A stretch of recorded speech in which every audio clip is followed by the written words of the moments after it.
Spirit is able to outwit the Wranglers and freeze the herd, but in doing so, he himself gets caught.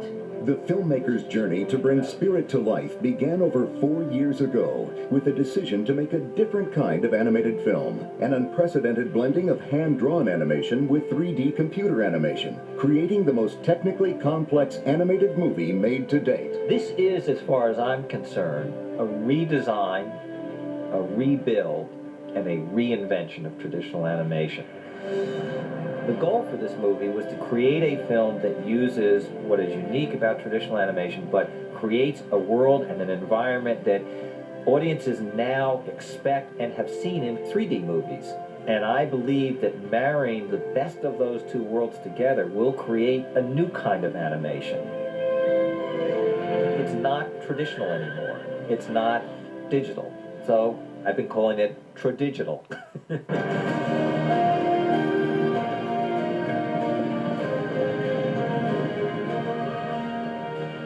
The tools and technologies developed for Spirit are some of the most advanced that have ever been created for animated filmmaking. So now we have very powerful machines in the hands of animators, and the result of that you will see in Spirit. Spirit's homeland is revealed in a breathtaking, groundbreaking opening sequence. A single, continuous 3-minute shot that redefines the artistic and technical capabilities of animation. From a technical standpoint, it's got it all. The camera going through those canyons and over that river and flying with that eagle, things that were virtually impossible before we were able to do that. It is everything that can be done in animation. We actually spent almost 9 months just designing the camera move for the shop. There's no cuts, nothing to bring you out of that world, where we fly through all of the major landmarks and places of nature within the Wild West. And almost all of the environments are done using 3D techniques. But then we've integrated 2D characters and other elements into it to make you feel like they're all part of the same world. When you see Spirit running with his herd and they go up onto this bluff and the camera does this 360-degree camera move around Spirit, some of that is computer generated and seamlessly moves into James Baxter's animation. I really challenge people to be able to point out where that happens.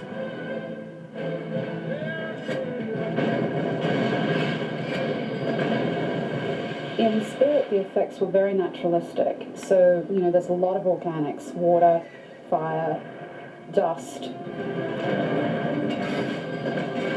So most of our work was creating natural phenomenon, mist, snow, star twinkles. It just adds a little bit to the traditionally drawn animation.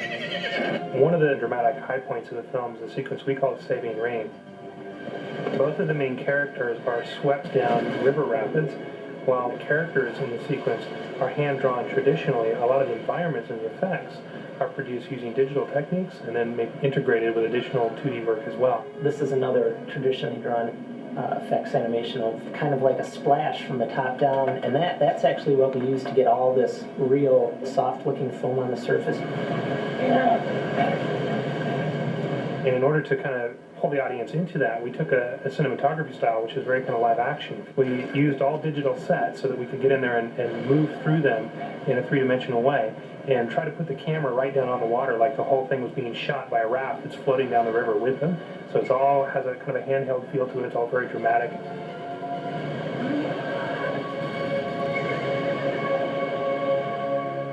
Being able to create effects that fit into some of these beautifully painted backgrounds and with some of this amazing animation, to just know all of the people that are crafting all of this and putting it together and how much thought goes into every scene, it's quite awe-inspiring, actually.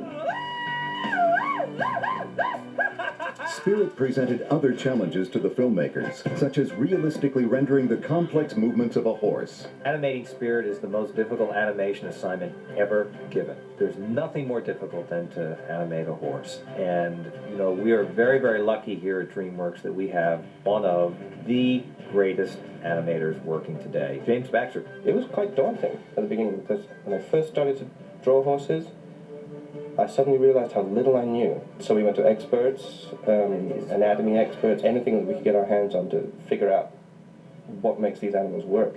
This is a subject that has confused many people. There are pictures of Leonardo da Vinci struggling with this view himself.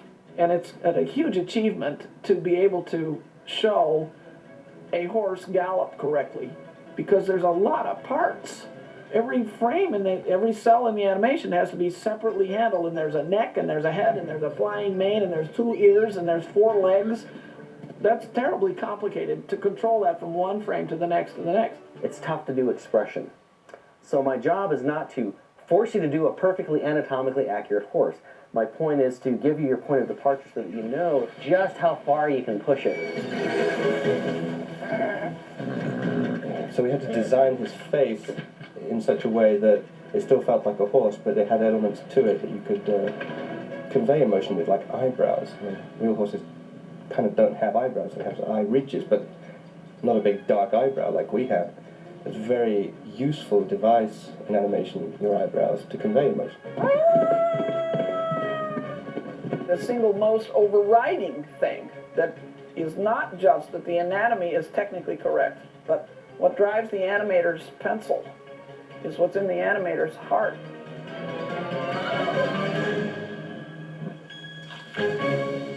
There is nothing that takes the place of what happens when an artist, an animator, gives life to a character with a pencil onto a piece of paper. There's nothing else like it in the world. It has so much emotion, so much personality. Computers can't do that. Not yet.